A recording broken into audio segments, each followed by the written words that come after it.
Welcome to Voice Rising with Kara Johnstad. Enjoy weekly conversations with leading luminaries, pioneering visionaries, singers, poets, musicians, and sound healers as we explore the profound role our voice plays on the path to self-realization and global enlightenment.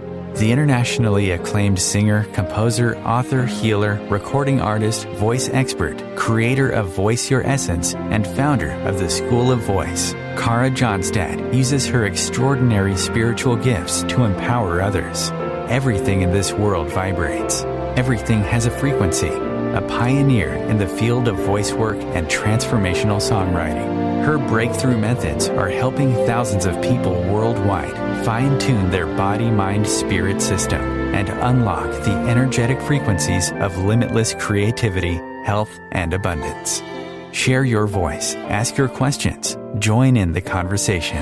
Receive life-changing, positive transformation and rise together to create a sound world. And here's your host, Kara Johnstad. Hi, everybody. Welcome to today's show. In studio with me today is New York Times bestselling author and serial entrepreneur Trevor G. Blake. Welcome, Trevor. It's so good to have you here. Thank you, Cara. I really appreciate it. You make me sound very formal when you say my name like that. Yeah. Huh? I was going to say Trevor Blake, but I know that if you put Trevor Blake into the internet, you get many Trevor Blake. So I thought I'd add that little G dot. And now, of course, we're curious. What's your middle name? George. It's a family name, so it's my father's name. But I never really use it. Actually, everybody calls me Trev, so the rest of the name is Trev. Probably fairly pointless. Okay, well, let's dive into a little bit your past and bring it up to the present. You came from very humble beginnings. Your family was not that wealthy, and you managed in the course of your life to build a multi-million-dollar business, or I could say businesses. I believe you started your first company with a couple $100 and ended up selling it for $100 million. And since then, you keep on building more companies, and also you have a wonderful coaching business, and you're a New York Times bestseller. So to dive into a little bit more of your latest book, which is called Secrets to a Successful Startup. That's almost a tongue twister, Trev. Secrets to a Successful Startup, a recession-proof guide to starting, surviving, and thriving. There are more S's in that than thriving. It was a joke. I did it as a joke, and it caught on. And the publisher loved it. The publisher loved it. Yeah, I mean, it's wonderful. Anyway, it talks about everything in this book, how you can create a successful startup. But it also talks about using our voice, and it talks about communication skills. You go into also the importance of, for example, not having necessarily hanging on to that business plan on a sheet of paper, but really communicating, talking, asking questions, having conversations. In what way for you is your voice the driving force behind creating your successes in the world? It's everything, Kara. I mean, it's frequency. And so the voice that I use represents or reflects the energy that I have at the time. So that's one of the reasons why I wrote Secrets to a Successful Startup, because so many people start up the wrong way, because they start out saying, I want to be a successful entrepreneur, which is by far the worst way to start. Whereas what you really want to be doing is saying, I want to make a difference. I want to create something, or I want to correct something or fix something. And I don't know I never know what I'm doing. I'm totally unqualified for everything. All 6 companies I've ever had, I've been totally unqualified for. But I have the energy and the frequency of wanting to fix this or wanting to sort this out. And so I think there's no difference between being an artist or being a musician and being an entrepreneur. I do not see these as mutually exclusive endeavors whatsoever, because with an artist, you have a blank canvas, and with a voice, you have this magical moment where you think, I can hear a tune in my head, I can hear the ditty or whatever you might call it. And so with the business, it's the same thing. You're walking in the woods one day and you think, that would be a great company and that would make a difference. And that's all it is. And then you get to, you sort of raise your energy and raise your frequency to a point where you think, okay, I'll go do it, but I have no idea where I'm going from this point. Just like an artist would say, okay, I'll get some paints and start painting. Well, I don't see that business is any different. And every successful entrepreneur I've met, interesting enough, we get together, and most people are surprised to hear this, but if we're together for 3 or 4 hours over wine or whiskey or whatever, because there's always something involved, we probably spend 10 minutes talking about business. And the rest of the time we talk about music and art and meditation and energy and frequency and all of these, quantum physics and all of these things. And I've always felt that, as a businessman, I'm just an artist with a business. And I've figured out how to get from point zero to a certain point and a certain other point. And therefore, if you follow those steps, you can get over that very difficult early period, like everybody has, like writer's block. And, you look at a blank canvas thinking, where do I start? And it's the same with the business. You think, how on earth do I get going? So the book is about how to get going. And after that, it's up to you.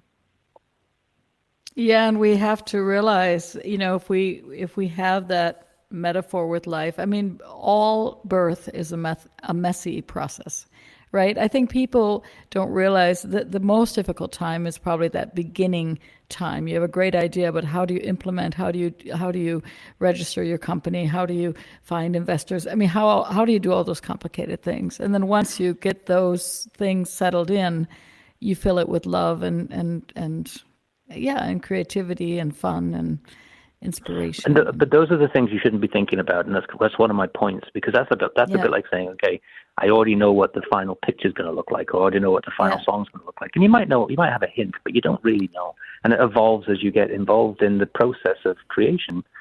Right. A company is the same thing. So with a company, what I tell people, well, I learned a long time ago.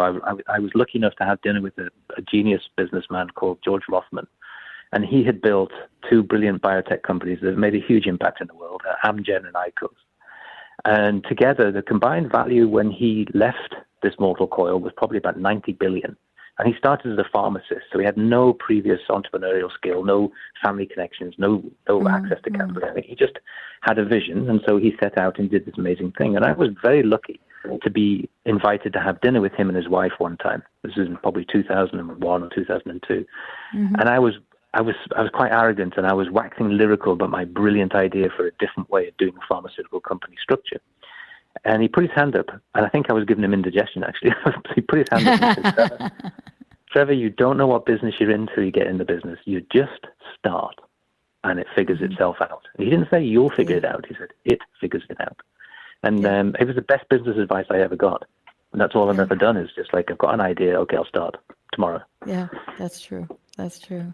What drew me to the interview was actually not your ability to manifest millions. It was a story that I read about you, and it was such a simple story, but I realized then that was the voice story I was looking for. And you were a kid. You talk about being a kid and being bullied, and that you sought refuge in your local library. And I thought, wow, really? Word saved you in some crazy way. Words opened you. They transformed you. Now, I don't know if that is a true story, but I remember it clearly thinking... Oh, it's a true story. Books and words literally saved my life. Because we're not talking about name calling. We're talking about sectarian bullying, where I was a foreigner in a land where they did not want us to be, and they came at me with bats and shotguns. So it was a serious... they set fire to houses, and it was awful. It was an awful time. And so I knew that these idiots would never go anywhere near the library, so I hid in the library, and the librarians knew what I was doing, and they were wonderful. They were like conspirators. So they would point to this door, and so the library was in a converted prison, an old prison from way back. This is in North Wales. So the prison was built probably in the 1500s, and it had been converted, and it had these huge steel doors. So to get from the general library, where you just pull out a book, a novel or whatever, into the reference library where all the biographies and everything were, you had to go through this massive steel door, and most people didn't go through it because it was just too much effort. And they used to point with their eyes. They used to look to the left. They used to glance to the left, meaning get in there now, because they could see what was happening through the windows. These gangs, running through the streets to try and, just reenact what they'd seen on the sensational news headlines the night before. And so I would go into this like almost like a freezer, but it was a freezer full of books, and I knew no one could get into me. And I just started reading because I thought, well, I'm going to have to be here for a few hours. I may as well start reading. And I started reading biographies of not just business, but pioneers and musicians and artists and adventurers, and through history, male and female, every creed, every color known to man. And I was so inspired by it. And that's how my first book came out, 3 Simple Steps, because I started to see these patterns of behavior. And all I did was introduce them into my own life, and everything changed. And within a miraculously short period of time, the bullies gave up on me. They thought, well, he's boring because he's not reacting anymore, and he's not frightened anymore. And they just left me alone. It was miraculous. And it taught me a huge lesson, and I've used that in everything I've done in my life since. And you continue to read lots of biographies. And how has being inspired by the lives of other people helped you to rewire your own mind? I mean, I know for me it was this understanding that these very famous people, sometimes you see they also went through a lot of obstacles, and that you don't always see when they're in front of the bright light. So that was, that helped me in a way to relax with the day to day. How did it help you? I realized that they were no different to me in that they didn't know what they were doing, and they didn't have a plan, but they figured it out. And I always remember reading, I said, well, they were in worse situations than I could ever imagine, and I thought my life was tough. Well, now I realize I'm just being a baby. It's not tough at all compared to what these people, in slavery and what they've gone through, and the prejudice and the intolerance and the torture and all that. I think, well, why am I even feeling bad about myself? So they gave me that confidence first and foremost. But then I noticed that they had this innate ability to kind of see through all of that, like they had their own frequency, like they were they wouldn't let the world beat them down. And I don't know in sound how you would describe that, but it was like they could resonate through it and know that it was like they were in a tunnel of light in a way, and they knew that they could get through all of this. And I just copied what they did. I just brought it into my life, and I went from being what the school thought was a hopeless student to being probably the best student, the number one male student certainly, and getting great qualifications. And I didn't change anything except how I thought about myself. That was the only thing that changed. So I suppose if I think about it from a sound perspective, my frequency rose because I was inspired by their frequencies. It's almost like it resonated. And since then, I've been trying to I've been trying to express to other people through the books and courses and all the rest of it, that it's all about raising frequency. That really is, it's really so simple. It's not complicated at all. But you do have to do some work to do that. You've got to meditate. You've got to get out into nature as often as you can. And you've got to be careful what thoughts you allow yourself to pay attention to, and you've got to switch off the media and give yourself some more positive sensory input. Those things are really simple to do, but you do need a bit of discipline to do it. But once you do that, your life changes completely. Yeah. Trev, in the beginning of your book, you have some dedications, and one of the dedications is to Audrey. And you say that she taught you that even in the darkest moments, you can still choose to turn our attention to the sound of the songbirds. And I know you do love being in the nature and spending time in the nature. What gift did you personally receive from the songbirds? How have the birds inspired you? Freedom. I still get it now. If I watch a flock of birds, especially starlings, and where there's thousands of them and they flock. When I watch them, I hear music in my head. And I can't explain it. I don't know how that happens. I don't know what that is. But the beautiful music of lark ascending. I mean, I hear that before I even had heard that music for the first time in my life. I hear that in my head when I watch birds behaving like birds in the sky. And I think it's a sense of freedom. I think that's what I see, is that we are all free, but we tend to allow ourselves to get trapped by paying attention to those things that keep us kind of locked to the earth.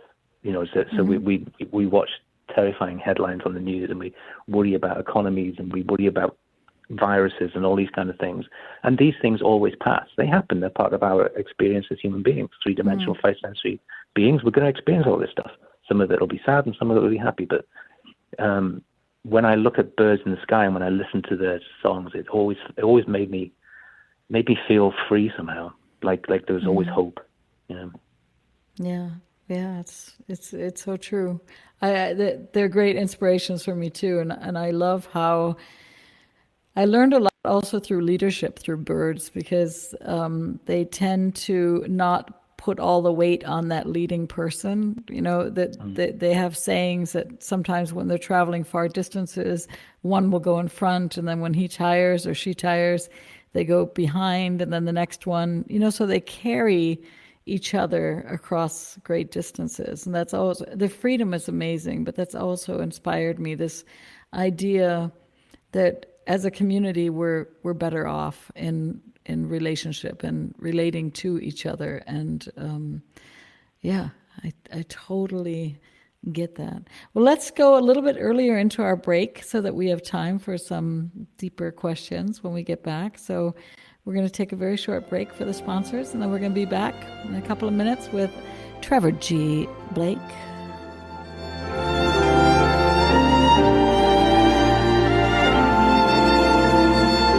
The cutting edge of conscious radio, OMTimes Radio, IOM FM. OMTimes magazine is one of the leading online content providers of positivity, wellness, and personal empowerment. A philanthropic organization, their net proceeds are funneled to support worldwide charity initiatives via Humanity Healing International.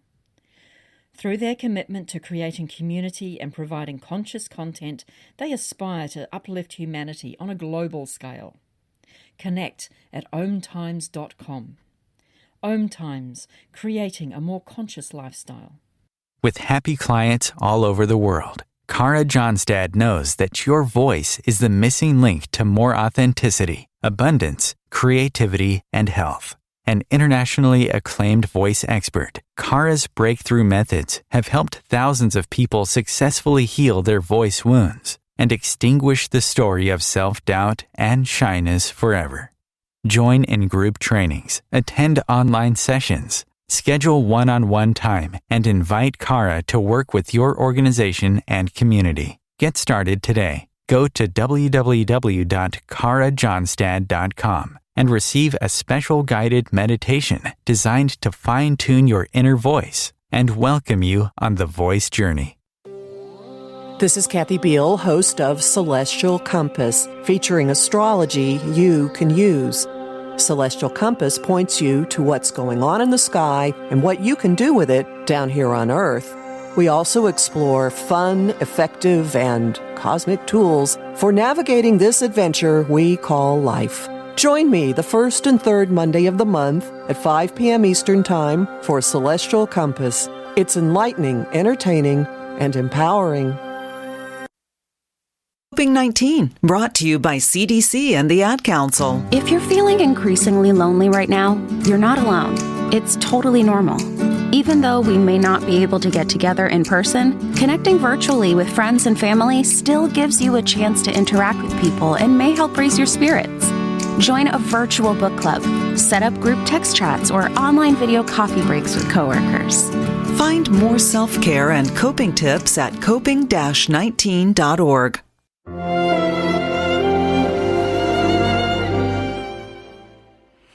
Welcome back to Voice Rising. I'm your host, Kara Johnstad, and with me in studio is Trevor Blake, and we are talking about, how to raise our frequency and create a sound world so that we can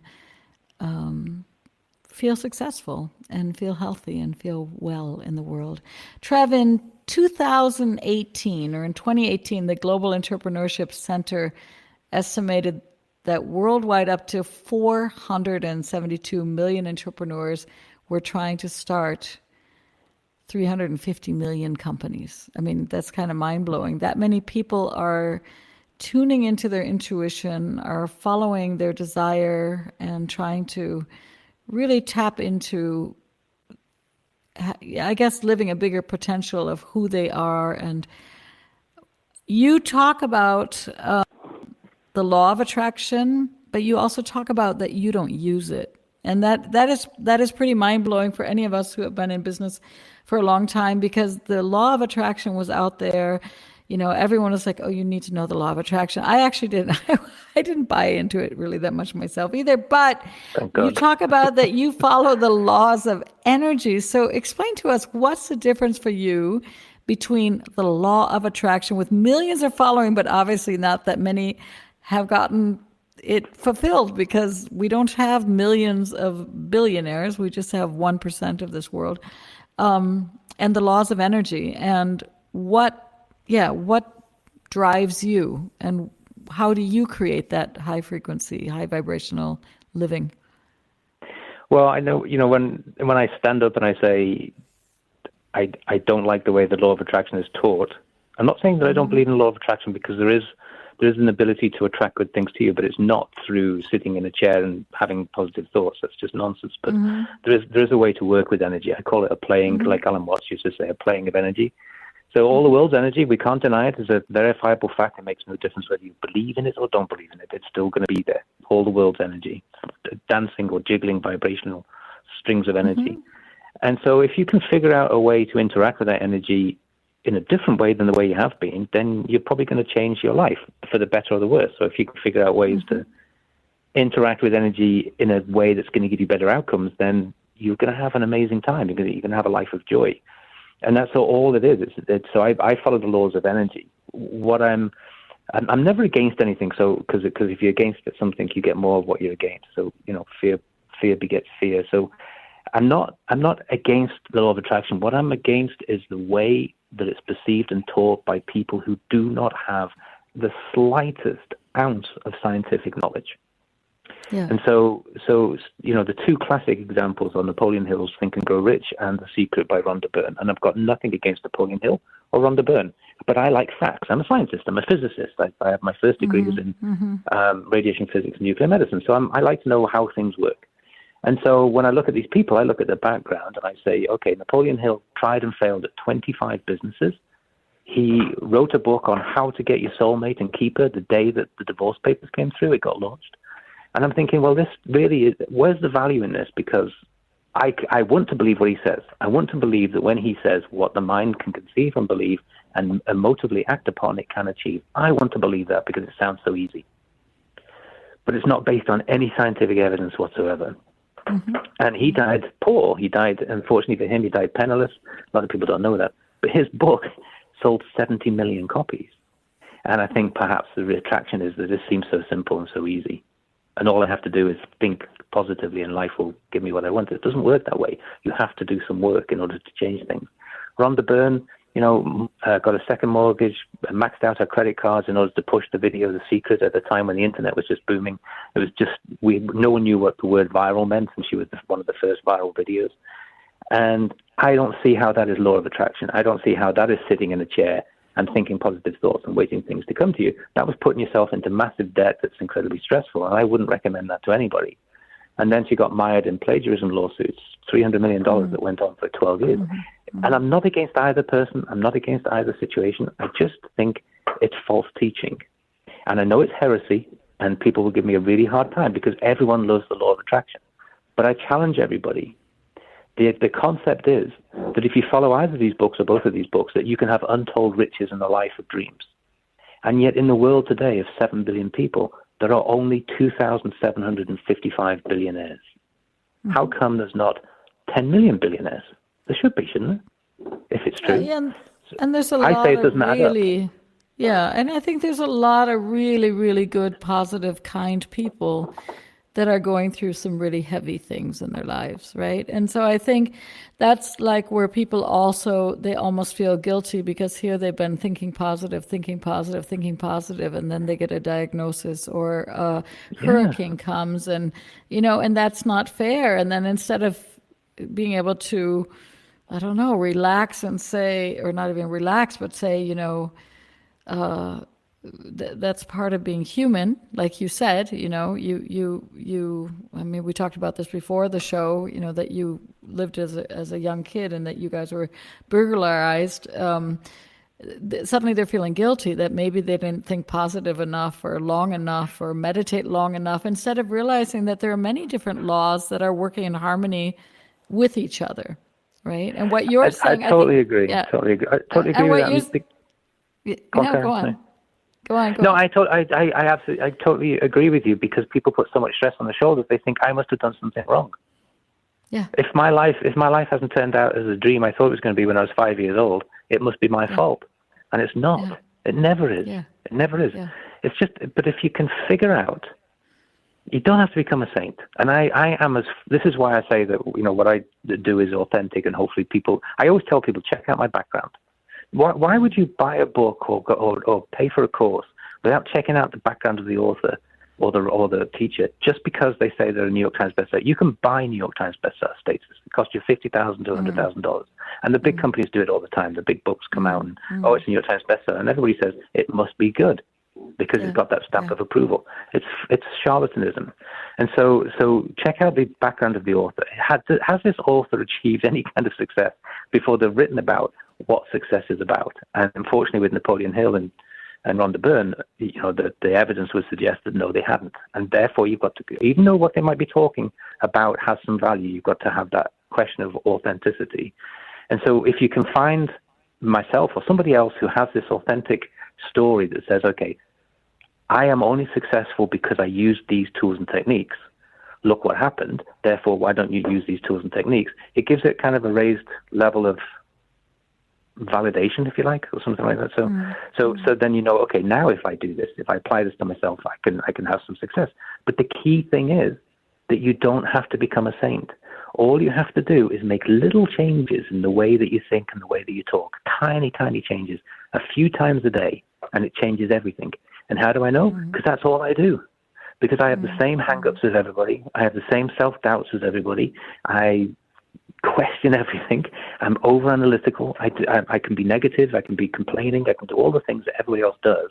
But the difference is that sometimes I catch myself. I hear my words and I think, hang on, that's not going to be in my best interests. Why did I say that? Why do I think that?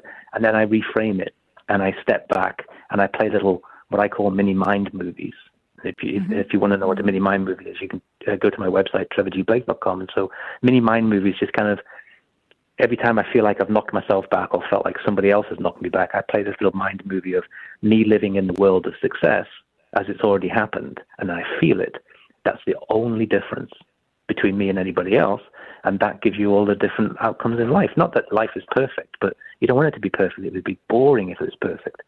But at least you're able to control, your level of experience in life. So you can live in nice hotels, stay in nice hotels, live in nice houses, do all the good things, drink great wine, have great food, all the things that we're supposed to be experiencing as a three-dimensional, five-sensory being. We're not supposed to be experiencing not having those things.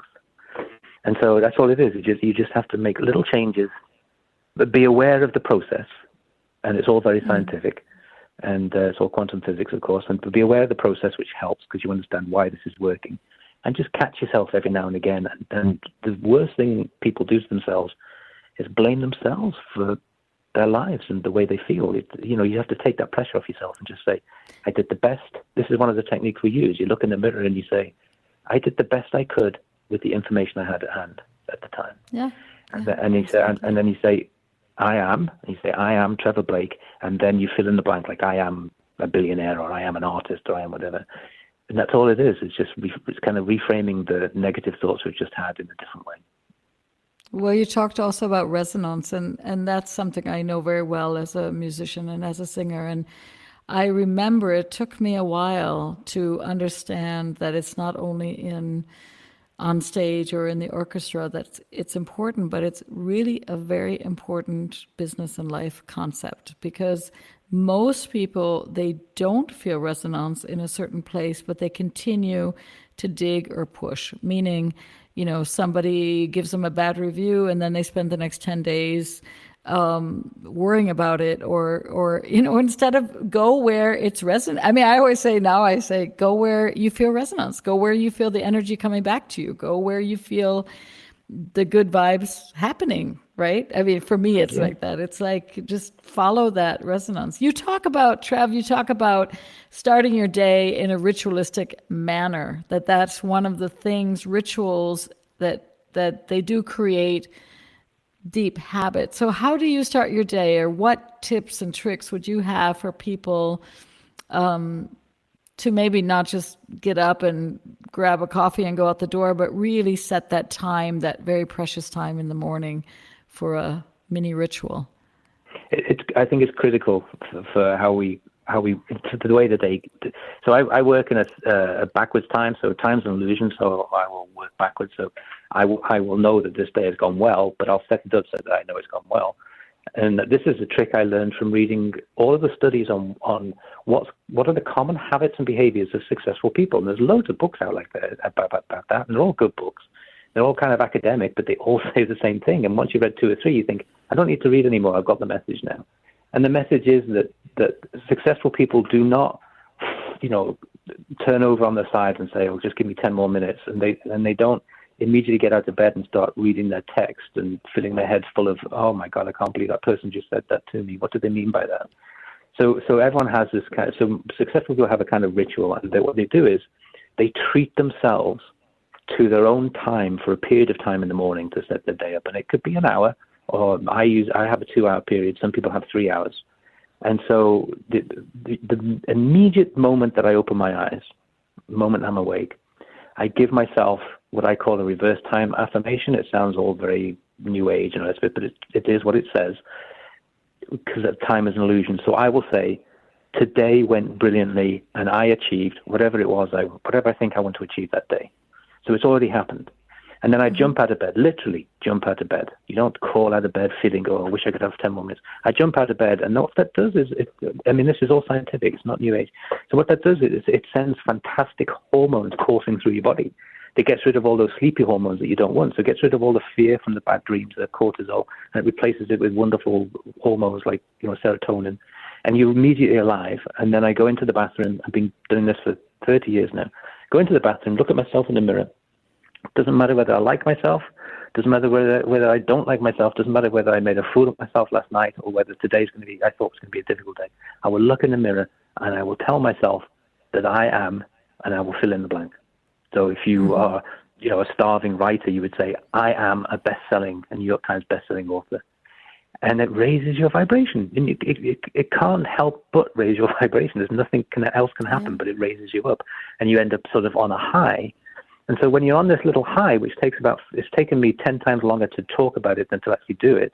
When you're on that little bit of a high, then it's very important what you do next, because you don't want to lose that. And so you don't want to switch on the TV and watch the news headlines, and you don't want to check your text and email and stuff like that. You want to give yourself a period of time to ground that new frequency. And this is not me saying this is Trevor Blake's idea. I've stolen all this from all of those great biographies that I read. This is what they all did, from C.J. Walker to Henry Ford to Branson to Bezos. They all do it, and they've all done it. Ray Dalio. And they all talk about it now, because previously they felt weird talking about it, but they're all coming out and talking about it now. And so that's what I've got in my books. This is what you do. And so I will then make myself very present. So I feel really good. I feel like I've taken a drug just by 15 seconds of positive stuff. And so I make sure I'm very present doing something. So for me, it's making a cup of tea, or it could be like frying eggs or whatever it is. But I focus on every sensory aspect of that. So I listen to the sounds, I feel it, I smell it, I touch it, I taste. And I make sure that I use all my 5 senses and become present for 5 minutes on whatever it is I'm doing, making a waffle, or making a cup of tea. And what that does is it teaches your reticular activation system, which sits at the back of you. It's in the brain stem. It's a reptilian part of the brain. There's only ourselves and reptiles have it. And this controls our lives. The reticular activation system controls what we experience. And it's a biological computer, basically. And it has no emotion, and it doesn't have an opinion. So what it does, it works like a Google algorithm. And so it pays attention to what you're paying attention to. So if you're the sort of person that watches sensational news headlines, it thinks that's what you want, and so it gives you more opportunity to have news sensational headlines. If you trick it and you say, "I want to be present while I'm making this cup of tea, I'm going to pay full attention," it changes. It's like rebooting the program. And so it says, "Oh, my host wants more presence." And so from that point forward during the day, instead of chasing things as you have been doing normally, fighting things and putting out fires and running around and being late for meetings and stuff like that, you suddenly find that you're so present that you have the most amazing day. You're exactly where you need to be at that point in time. And when everybody's talking, about a problem and they can't solve the problem, you'll be so present that you'll say, have you ever thought about, and you'll solve the problem for everybody. And that's how we set our day up, so that we become almost like a sage presence, almost like a troubleshooter in the business world. When I had a regular career in the corporate office, I had a reputation for being a troubleshooter.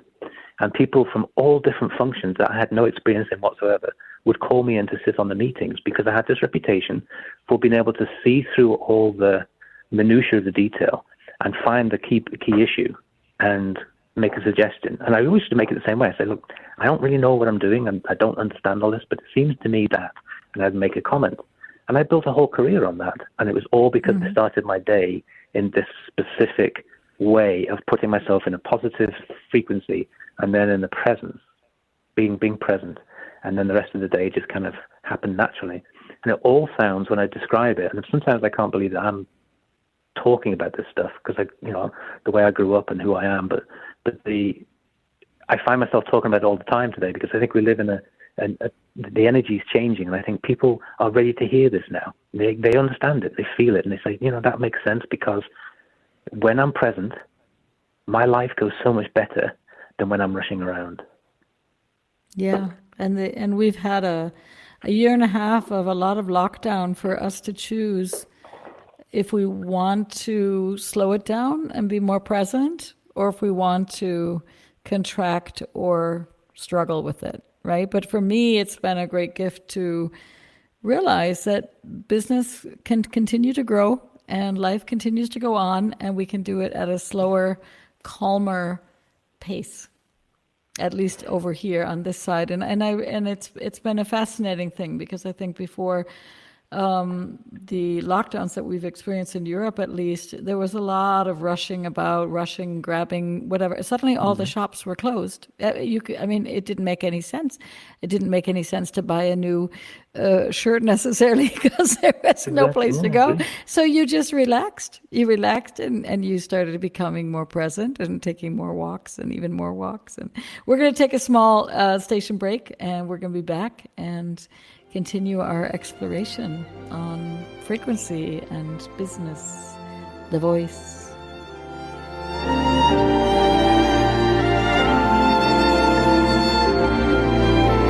Bringing a more conscious lifestyle to your world. OMTimes Radio. IOM FM. Ascending Hearts is no ordinary dating site, but a spiritual dating site with a purpose, to link you with your soulmate. We engineer the serendipity so you can trust that you will attune with someone that has the same matching vibration as you. Ascending Hearts, the conscious dating site for the spiritually aware. Try Ascending Hearts for free. AscendingHearts.com.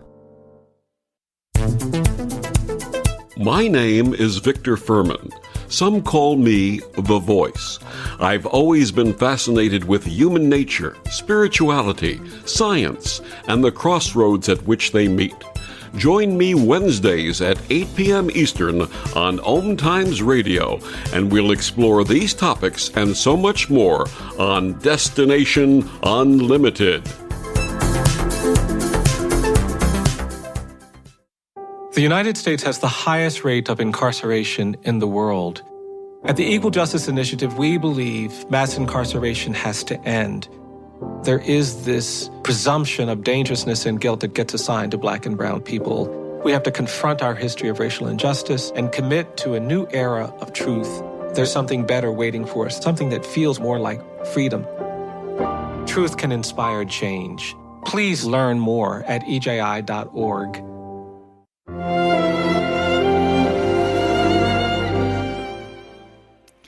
Welcome back to Voice Rising. I am your host, Cara Johnstad, and with me in studio today is Trevor G. Blake, bestselling author, entrepreneur, coach. What else? I'm sure a lot of things. Trev, we were talking about presence and just starting the day, really tapping into all our senses that we have, and then carrying that presence throughout the day. And yet I also know that you take, I guess you enjoy not only noting things down mentally, but picking up the pen and paper and writing things down, listening to our inner voice, our intuition, maybe setting intents, affirmations, all these great things. What is the difference for you between taking that mental note and really just living that moment, which is important, but also the difference to that and committing to writing it down? Well, scientifically, which it's shown that when we write things down, not type, not use your thumbs on your digital thing, because there are studies that have shown the difference. When we write things down, we slow down, and so we slow our brain down a little bit, and we pay more conscious attention, and we sort of, in the process of writing, commit to what we're writing, which is quite powerful when you think about it, because you think, people could write negative things and people could write positive things. So writing is very powerful. I think written words are like magic bullets. You have to be very careful how you use them. Same with thoughts and same with words. But so again, it's not my idea. This is what I learned from reading all those biographies. This is what people did, and so I started doing it myself. And so I have wherever I've been in the last 30 years, I've got pen and paper in my pocket, and I know that when I think of something comes to my head, like you get these magic aha moments when you're walking in the woods or something. You think, oh wow, why didn't I think of that 25 years ago? It was so obvious. I write that down, and I feel like when I write it down, it's almost like I make a spiritual commitment to the universe that now I own this idea. Okay, because we live so from a scientific perspective, we have this thing I call it the cosmic glue. And it's called the Higgs field, named after the person who confirmed its existence, Professor Higgs, in 1968. But now we know from 2012 that what we used to think was empty space between all the atoms is no longer empty space. It's filled by this very low vibrating energy field. So basically everything in the universe from the beginning of time to as far as we can possibly imagine with our limited imagination is all connected through this sort of cosmic glue. And there are thousands of brilliant physicists trying to explain it and trying to come up with concepts and ideas. The only thing I can come up with is cosmic glue. And the more we walk in the glue, the more we slow down. The more we slow down, the more material, more physical experience that we have. But also that means that in this glue, I am connected to you. Cara, right now, I'm connected to you. I'm connected to Christopher, who's behind the scenes. I'm connected to the people I met in the restaurant before. But not just connected forever. Because you can't step out of the cosmic glue ever. And so it means that when an idea comes to me and I write it down, that idea is not going to go away from me and go to somebody else. I now own this and it's up to me. And if I don't act on it, if I don't do anything, if I don't what I call react forward, it will go back to somebody else. But that's the power of understanding this basic law of physics, which, here we are at 2021 and only just starting to grasp the potential for it. And it will lead to all kinds of technological miracles that my grandparents couldn't possibly imagine, planes and trains and automobiles. Who knows what's going to happen now we have this understanding of the cosmic glue. But from us, from a human perspective, it means that we could feel ourselves to be in a very difficult position. And all we have to do is take our thoughts and imagination and imagine this cosmic glue and send out our thoughts and ask for help. That's so important. We now know beyond a shadow of doubt, because we're all connected, there's no such thing as being alone. No one is ever alone again, because we're all connected through this cosmic glue called the Higgs field, and this energy field, which is magical. And so this is the source of magic. And so if you feel really low, or if you feel things aren't working out the way you wanted, or you want a better life, all you have to do is imagine your connection through this cosmic glue and send out a request. Like, I don't want this anymore. I'd like to have a bit of a happier time. Please, thank you very much. And then all of these kind of miracles start showing up in your life, or things that we would call miracles. They're not. It's just you become like a lighthouse in a foggy ocean, and somebody sees the light, or something sees the light, and it comes to you. It all sounds very mystical, and it's been made mystical for centuries, and it all sounds very New Age, and it's been made New Age recently. But it's not. It's all scientific. It's pure quantum physics. And when you grasp that, this is what we teach in TrevorGBlake.com. When you grasp that, and you get a handful of tools and techniques to figure out how to communicate through this field, it changes everything. Yeah, you were talking now about communicate. And for me, this cosmic glue, because I've been doing this for a long time, is actually, it is this voice field, which a lot of people don't realize, that we come to the earth with this powerful voice, and yet is it ours? That's a big question. Or is it have we absorbed it from the mother? We're carrying this out, and this voice creates a powerful vortex that runs through our body. And what many people don't understand is that even our ears are emitting frequency, right? So this has been also for years. And so we are basically receiving and giving all the time through these frequencies. And for me, the voice is all these different layers, whether we talk about thoughts, our intuition, which is tuning in, whether we're talking about the power of word, whether it's in a book. I mean, I'm always laughing with people. I'm like, we are listening. We are surrounded by and listening to people that have passed their voices, or like I like to say, just, straight out there, like dead people's voices. And people have so much problem dealing with death. But we're in the car listening to Elvis. We're in the car listening to Maria Callas. We're listening to Ella Fitzgerald. We're reading Goethe. We're reading Shakespeare. We're totally co-creating and increasing our consciousness through the voice, actually, through the ideas, through the projects. And like you said, I don't think it sounds crazy at all. I think it's a miracle that we are these light beings, radiating and communicating and sharing information so that we can evolve into what we're meant to be. I find it is really truly magical. I find it really magical. Like, it's so cool. Like, even the airplanes that fly above the clouds, they couldn't be built without someone talking to each other and sharing those ideas. So it's through sharing, ideas, and through listening. And I think you talk about that in your book too, which I appreciate, is that, there's also, deep listening is also important. There's a place in your book where you're talking about sales, and that a lot of people are just thinking they have to kind of get that sales pitch in, but they forget that they need to listen. Actually, it's the ability to listen that creates that relationship that's going to give you, or that's how I understood it, that's going to allow you to create a strong business, or a successful business. Yeah, it's absolutely true, because I didn't think I could sell a rope to a drowning man. I had no sales skills whatsoever when I got my first sales job. I got it because I needed to pay the mortgage, and I didn't know any other way to do it. I was working in a hospital in the UK, and the salaries aren't very good. And so my wife was an oncology nurse, and I was working as a radiation therapist. And so, we couldn't afford the mortgage. So I eventually, after turning down dozens and dozens of opportunities to be a salesperson, I thought, I'm going to do it for a year. And it turned out I was really good at it, not because I had any skill, but because I didn't know what I was doing. And so I just listened to the customer. I just let them talk.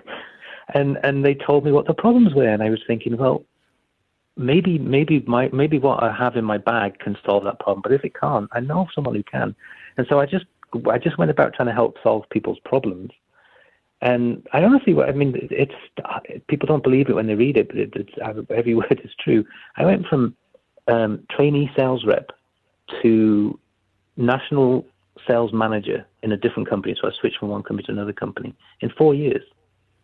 It's unheard of. And everyone thought, he's a genius salesman. But it was the opposite. I just was a listener. I just listened to what people always just, because I didn't know what I was doing. It's not like it was a skill. I was too afraid to talk because I wasn't confident of selling. So I would listen, and then I would think, well, I can understand the problem now. And that's what our business is all about. It's about listening to customers and understanding what they need to be created or what they need to be fixed, and then finding a way to do it. And if you want to be a brilliant company, you find a way to do it even if you don't get a benefit from it. Even if you pass it on to a competitor or somebody else, you'll have that customer forever. And to me, it's not any more complicated than that. Yeah, and it brings us back to this resonance, because every artist knows, and everybody who's ever been in a good jazz club knows, when the audience is listening, when the musician feels that they're listened to, that they're being paid attention to, they're going to bring their very best. And that's what happens, that when somebody listens to us, we actually start also becoming more aware of what we're speaking and what we're talking. Suddenly the chit chat goes into deeper things because we feel honored and we feel attended to. I mean, it's special. It's powerful magic. You talk a lot about, you also talk in your book, Trevor, about the feminine trait. You talk about intuition and how that you yourself have been surrounded by determined women with powerful intuitions.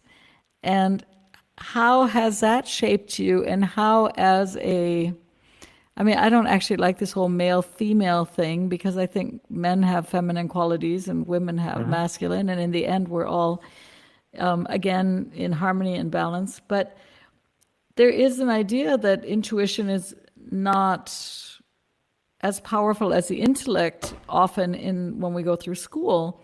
And yet it seems that most people that are leading successful lives, they're very much connected to their intuition. So how have this feminine intuition, if you want to label it as feminine, shaped you?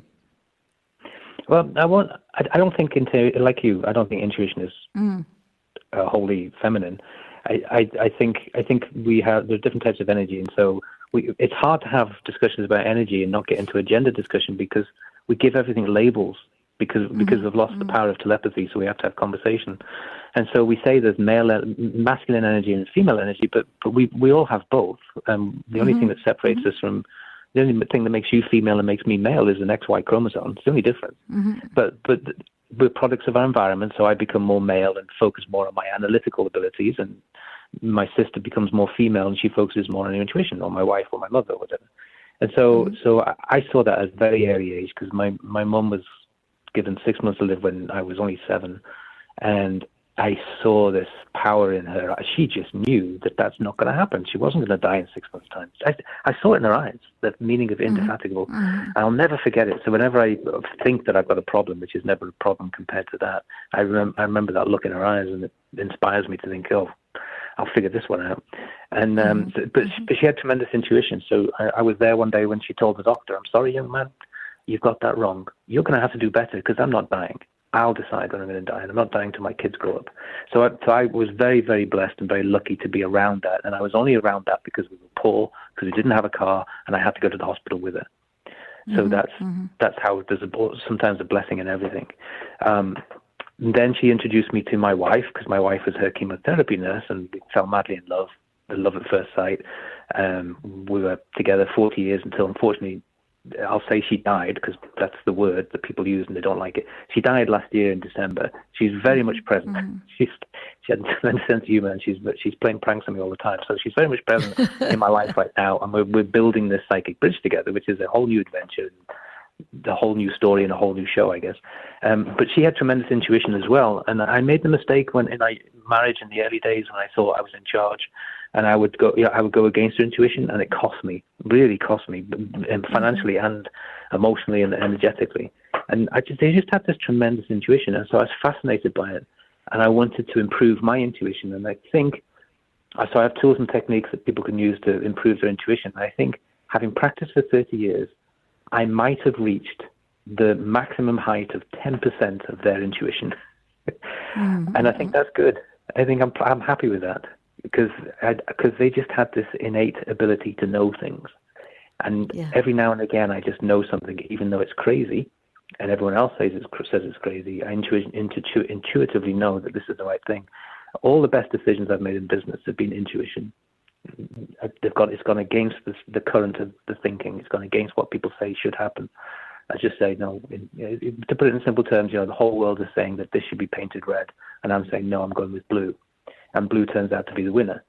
And that's the power of intuition, if you trust your intuition. But I think we all, male and female, I think we all have to work on deepening our connection to our intuition, because that energy we're talking about, that we should give labels to, that male energy is going away, finally, thank goodness.